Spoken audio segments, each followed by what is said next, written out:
प्यारे बच्चों, target defence academy के इस चैनल पे आपका बहुत बहुत स्वागत है।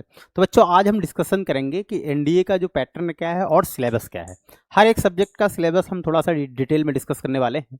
तो चलिए शुरुआत करते हैं कि जो एनडीए 2026 आपका होने वाला है, इस बार आपका होगा जो सेकंड एग्जाम है इन द मंथ ऑफ सितंबर में आपका जो एग्जाम ऑर्गेनाइज करा जाएगा, उसमें जो सिलेबस है या एग्जाम पैटर्न है वो कैसा रहेगा हम चर्चा करते हैं। तो बच्चों, सबसे पहले आपको ये जानना है कि जो आपका जो एनडीए एग्जाम होता है उसमें आपके 2 पेपर होते हैं। ठीक है, पहला पेपर जो होता है बेटा आपका 10 बजे से लेकर सुबह दोपहर के 12:30 बजे तक हम कह सकते हैं होता है। ठीक है, वो आपका पेपर जो होता है वो मैथ्स का होता है, जिसमें कि 120 क्वेश्चंस आते हैं आपके।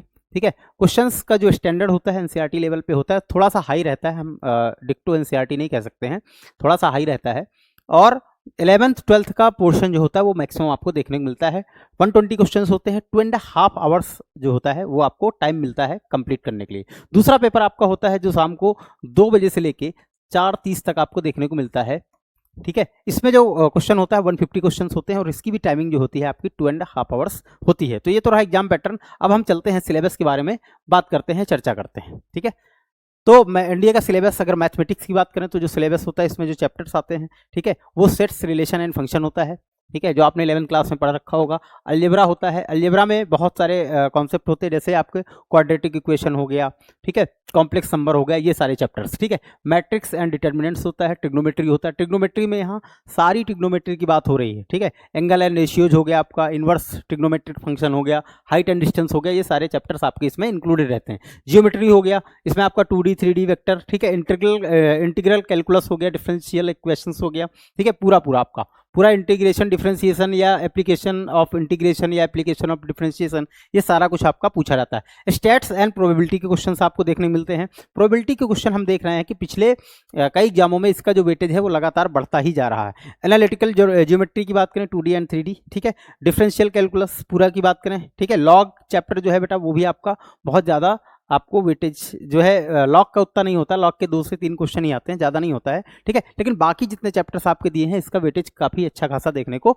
मिलता है। ठीक है, वेटेज की अगर हम बात करें तो यहाँ पे हम देख भी सकते हैं कि किस चैप्टर का कितना वेटेज होगा। अलजेब्रा की अगर बात करें तो लगभग 25 से 30 क्वेश्चन बेटा आपको देखने को मिलते हैं। मैट्रिक्स एंड डिटर्मिनेंट्स की बात करें तो 5 से 7 क्वेश्चन, लेकिन इस बार जो पेपर हुआ था उस पर थोड़ा सा ज़्यादा क्वेश्चन, 10 के आसपास क्वेश्चन आपको देखने को मिले थे। ट्रिग्नोमेट्रिक फंक्शन की बात करें तो लगभग 12 से 15 क्वेश्चन आपको देखने को मिलते हैं। ठीक है, आगे बढ़ते हैं। कैलकुलस की बात करें तो लगभग 30 से 35 क्वेश्चन। ठीक है, इस बार वेटेज थोड़ा सा कम रहा था कैलकुलस का। ठीक है, लेकिन बात ये होती है कि कैलकुलस और ट्रिग्नोमेट्री आपको छोड़ के बिल्कुल नहीं जाना है। 2 सेगमेंट तो आपको बिल्कुल नहीं छोड़ के जाना है, दोनों थोड़ा सा इंटरडिपेंडेंट है। अगर आपको ट्रिग्नोमेट्री नहीं आएगी तो आप कैलकुलस नहीं सीख पाओगे, ये बात आपको समझनी होगी। स्टैट्स एंड प्रोबेबिलिटी, जैसा कि मैंने कहा कि प्रोबेबिलिटी का वेटेज काफ़ी बढ़ गया है। ठीक है, पिछले 5-6 साल पहले की अपेक्षा की बात करें तो आज जो है प्रोबेबिलिटी का वेटेज काफ़ी बढ़ चुका है। लगभग 15 से 20 क्वेश्चन स्टैट्स और प्रोबेबिलिटी मिला के आते हैं। ज्योमेट्री की बात करें तो 2D 3D वेक्टर ये सब आते हैं, लगभग 20 से 25 क्वेश्चन बेटा आपको यहाँ से देखने को मिलते हैं। आगे बढ़ते हैं। अगर हम एनडीए में जीएटी की सिलेबस की बात करें, जीएटी में वैरायटी ऑफ सब्जेक्ट होते हैं। अगर हम जीएटी की बात करें तो जीएटी में आपका जो होता है इसमें 3 सेगमेंट में इसको हम डिवाइड कर सकते हैं। एक तो होगी आपकी इंग्लिश, दूसरी होगी आपकी साइंस और तीसरी होगी बच्चों आपकी सोशल साइंस। ठीक है, साइंस इंग्लिश की बात करें तो यहाँ लगभग 50 क्वेश्चंस होते हैं। पूरा जीएटी के पेपर की बात करें तो लगभग 2.5 घंटे का आपको टाइम मिलता है और 150 क्वेश्चंस आपको देखने को मिलते हैं। इसको अगर हम डिवाइड करें तो 50 क्वेश्चन बेटा आपके इंग्लिश रहेंगे, 50 क्वेश्चन आपके लगभग साइंस के रहेंगे और 50 क्वेश्चन आपके सोशल साइंस के रहेंगे। ठीक है, इसको हम अलग अलग डिवाइड करके देख लेते हैं और समझते हैं।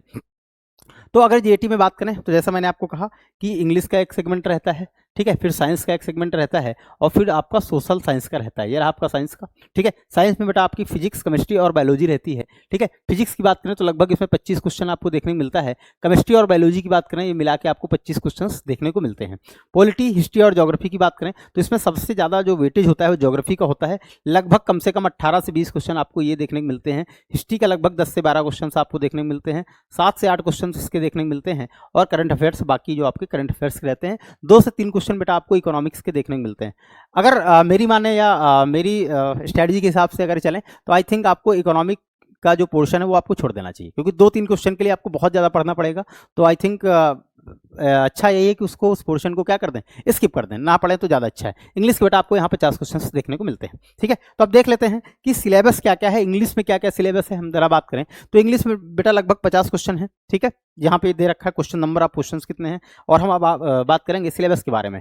तो एनडीए में जो इंग्लिश का सिलेबस बेटा स्पॉटिंग एरर्स आता है, ठीक है, ग्रामेटिकल बेस होता है जिसमें नाउन प्रोनाउन ये सारी चीज़ें रहती हैं, ठीक है, कि कहीं पे कोई गलती है उसको आपको स्पॉट करना है कि यहाँ सेंटेंस में ये गलती है। कॉम्प्रहेंशन रहता है, अनसीन पैसेज जिसको कहते हैं, सिलेक्टिंग वर्ड्स रहता है, सिनोनिम रहता है बेटा, एंटोनिम्स रहता है, सेंटेंस इंप्रूवमेंट आपको देखने को मिलता है, over riding of words in a sentence, इस टाइप के आपको क्वेश्चंस देखने को मिलते हैं।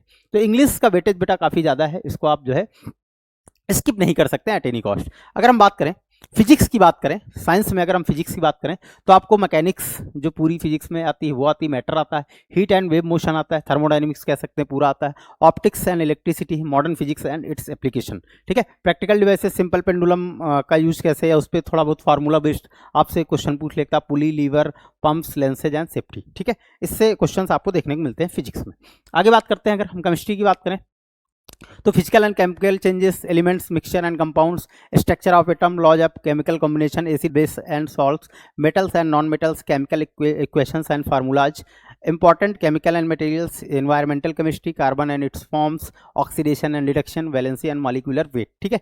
तो केमिस्ट्री का बेटा जो लेवल होता है, आप अगर 9th 10th अच्छे से पढ़े हैं, 9th और 10th, आई रिपीट, अगर 9th और 10th ही अच्छे से केमिस्ट्री पढ़ के गए हैं तो आप मोस्ट ऑफ द क्वेश्चन जो है सॉल्व कर लोगे। आपको बहुत ज़्यादा जरूरी नहीं कि 11th और 12th लेवल पे केमिस्ट्री पढ़ने की खास जरूरत नहीं है, ठीक है। आगे बढ़ते हैं बेटा, और हम बायो का देख लेते हैं। बायो में मैंने आपसे फिर से बताया 9th और 10th की अगर आपने बायोलॉजी ढंग से पढ़ ली है तो आपको कोई नहीं रोक पाएगा बायो को क्वेश्चन अटेम्प्ट करने के, ठीक है। लिविंग वर्ल्ड हो गया, सेल हो गया आपका, ठीक है। इसके अलावा सेल डिवीजन हो गया, टिश्यू भी एक चैप्टर है वो भी आता है। टिश्यू में खासकर जनरली बच्चे क्या करते हैं कि एनिमल टिश्यू ही पढ़ के जाते हैं, आपको प्लांट टिश्यू जो है अच्छे से पढ़ना है, ठीक है। इसके अलावा ह्यूमन एंड न्यूट्रिशन है, प्लांट फिजियोलॉजी है, ठीक है, इकोलॉजी एंड एनवायरनमेंट आपका ये चैप्टर आता है। इसके अलावा आपका हेल्थ एंड डिजीज आता है, ठीक है, ये वाला रिपीट हो गया, हेल्थ एंड डिजीज, ठीक है, इस पे भी आपको फोकस करना है, ये चैप्टर भी आता है। इसके अलावा अगर बात करें हार्मोन्स की, अगर बात करें, ठीक है, हार्मोन्स, तो जनरली बच्चे क्या करते हैं कि जो एनिमल हार्मोन है या ह्यूमन बॉडी में जो हार्मोन रिलीज होते हैं वही पढ़ के जाते हैं, आपको प्लांट हार्मोन भी पढ़ के जाना है, बात ध्यान रखिएगा, वहाँ से क्वेश्चंस आपके बनते हैं। इसके अलावा बात करें तो विटामिन्स के जो साइंटिफिक नेम है वो आपको स्किप नहीं करना है, और किस विटामिन की कमी से कौन सी डिजीज होती है, ठीक है, ये सब जो है आपको अच्छे से फोकस करके जाना है, ठीक है। अगर हम बात करें हिस्ट्री की, बात करें तो हिस्ट्री में सर्वे ऑफ इंडियन हिस्ट्री, ठीक है। अगर हम बात करें फ्रीडम मूवमेंट इन इंडिया, मतलब कुल मिला के कह सकते हैं मॉडर्न हिस्ट्री तो आपको पढ़ के जाना है। मॉडर्न हिस्ट्री में अगर हम बात करें, मॉडर्न हिस्ट्री में बेटा अगर हम बात करें तो जब से अंग्रेज भारत आए, या कह सकते हैं एडवेंट ऑफ यूरोपियंस, ठीक है, 1498 से लेके 1947 तक आपको पढ़ना है, ये बात आपको समझना है। कब से बेटा? 1498 से लेके जब से जो है पुर्तगाली भारत आए या यूरोपियन भारत आए, ठीक है, सबसे पहले वास्को डी गामा आया था 1498 में, you might be knowing it, और 1947, ठीक है, 1947 में जब अंग्रेजों ने भारत छोड़ा तब तक की आपको पूरी हिस्ट्री अच्छे से पता होनी चाहिए, ठीक है। Indian society and development, major global revolution, अगर हम बात करें कि फ्रेंच रिवोल्यूशन होगी, आपकी इंग्लिश रिवोल्यूशन हो गई, रशियन रिवोल्यूशन होगी, अमेरिकन रिवोल्यूशन होगी, इन सबको आपको अच्छे से पढ़ना है। और उस टाइम पे रेनेसांस पीरियड जो था आपका, पुनर्जागरण काल था यूरोप में, उस टाइम कौन कौन सी डिस्कवरी हुई, एक क्वेश्चन बेटा जरूर से जरूर आता है। इस बार भी जो आपका 2026 में पहला एग्जाम हुआ था उसमें भी ये क्वेश्चन आया हुआ है, ठीक है, तो ध्यान रखिएगा, वहां से एक क्वेश्चन आपसे पूछता है, जरूर से जरूर पूछता है, ठीक है। आगे बात करते हैं, तो अगर हम बात करें बेटा ज्योग्राफी की बात करें तो अर्थ के बारे में, ठीक है, अर्थ पे वहाँ पे जो मौसम है वो कैसा होता है, अर्थ का इंटीरियर हो गया, टेक्टोनिक प्लेट्स हो गया, अर्थक्वेक हो गया, वोल्केनोज हो गया, ये सब आपको देखने को मिलते हैं, ठीक है। अर्थ का जो मूवमेंट है, ठीक है, सन के चारों ओर जो मूव करती है अर्थ, या रिवॉल्व करती है, उसके बारे में आपसे क्वेश्चन पूछेगा, या रोटेट करती है अर्थ अपने एक्सिस पे, उसके बारे में आपसे क्वेश्चन आता है। लैटिट्यूड लॉन्गिट्यूड चैप्टर जो होता है वो काफ़ी इंपॉर्टेंट होता है, लैटिट्यूड एंड लॉन्गिट्यूड, यहाँ से एक दो क्वेश्चन आपको हमेशा देखने को मिलता है। एटमॉस्फेयर एंड क्लाइमेट हो गया, ओशियानोग्राफी हो गया, रीजनल ज्योग्राफी ऑफ इंडिया हो गया। रीजनल ज्योग्राफी ऑफ इंडिया की बात करें तो जैसे आपका हिमालयाज हो गया, प्लेट्यू हो गया, ठीक है, कोस्टल प्लेन्स हो गया, इसके अलावा ग्रेट इंडियन प्लेन हो गया, जो आपका आइलैंड्स हो गया वो हो गया। रिसोर्सेज की बात करें तो कौन सा जो मिनरल है वो कहाँ पाया जाता है, ठीक है, ये टाइप के आपको क्वेश्चन देखने को मिलेंगे। इकोनॉमी की बात करें या इंफ्रास्ट्रक्चर की बात करें, पोर्ट्स वगैरह जो है वो आपसे क्वेश्चन पूछता है, ठीक है, रेलवेज के क्वेश्चन एक दो पूछ लेता है। ट्रेड की बात करें, वर्ल्ड ज्योग्राफी, जिसमें आपकी रिवर्स वगैरह सारी चीज़ें आ जाती हैं, ठीक है। अगर बात करते हैं बेटा आपकी पॉलिटी की बात करें तो Indian constitution, fundamental rights and duties, government machinery, parliament and judiciary, local self government, ideologies से अब क्वेश्चंस बहुत कम पूछते हैं, ठीक है, तो ये पोर्शन आप स्किप कर सकते हो, यहाँ आइडियोलॉजी से क्वेश्चन आपके नहीं पूछे जाते हैं, ठीक है। तो अगर पूछे भी जाते हैं तो उसको आप छोड़ सकते हैं, क्योंकि बहुत वाइड एस्पेक्ट है और उतना ज़्यादा पढ़ना I think it would not be beneficial for you. ठीक है। Important articles and amendment, yes ये बहुत जरूरी है। Constitutional and non constitutional body, ये बहुत जरूरी। सिटीजनशिप, ये बहुत जरूरी टॉपिक है। ठीक है। इसके अलावा अगर हम बात करते हैं करंट अफेयर्स की, अगर हम बात करें बच्चों, करंट अफेयर्स में डिफेंस अपडेट्स आपको होना चाहिए। जैसे अगर हम बात करें कि कौन सी मिसाइल लॉन्च किया, भारत ने कौन सी मिसाइल का परीक्षण किया, अग्नि 5 का परीक्षण किया, या कोई अगर फाइटर जेट वगैरह है उसका परीक्षण होता है। ठीक है। उनके बारे में डिफेंस की अपडेट आपको पूरी होनी चाहिए। नेशनल इवेंट की बात करें, इंटरनेशनल रिलेशंस की बात करें, स्पोर्ट्स की अगर बात करें, ठीक है, स्पोर्ट्स में अब आईपीएल के बारे में नहीं पूछता, मैं आपको रियल बात बताऊं। ठीक है। तो वो सब नहीं, अगर मान लिया कोई वर्ल्ड कप वगैरह चल रहा है, ठीक है, वर्ल्ड कप का मतलब ये नहीं सिर्फ क्रिकेट का वर्ल्ड कप चल रहा हो, कोई भी वर्ल्ड कप वगैरह चल रहा हो तो उस पर आप अपडेट रहिएगा। कोई कॉमनवेल्थ गेम वगैरह चल रहा हो, जो ओलंपिक का गेम चल रहा है, उस पर आपको ध्यान में रखना है। बैडमिंटन में अगर मान लिया भारत का कोई स्पोर्ट्समैन है, उसने कहीं कोई जीता है, तो आपको मालूम होना चाहिए कि ये किसने जीता। अगर बात करें टेनिस की, बात करें जो आपके ग्रैंड स्लैम होते हैं, जैसे ऑस्ट्रेलियन ओपन हो गया, यूएस ओपन हो गया, ठीक है, इन सब पे बेटा आपके क्वेश्चंस बनते हैं। साइंस एंड टेक पे क्वेश्चन बनते हैं, अवार्ड एंड पर्सनालिटीज पे यहाँ से क्वेश्चन बनते हैं। ठीक है। तो आई होप बेटा आपको ये पूरा सिलेबस जो रहा है एनडीए का, और उसको कैसे पढ़ना है, क्या क्या पढ़ना है, ये मैंने आपको अच्छे से समझाया है। और अधिक अपडेट पाने के लिए, अधिक जानकारी पाने के लिए आप टारगेट डिफेंस एकेडमी के इस चैनल को सब्सक्राइब करिए। जय हिंद, जय भारत।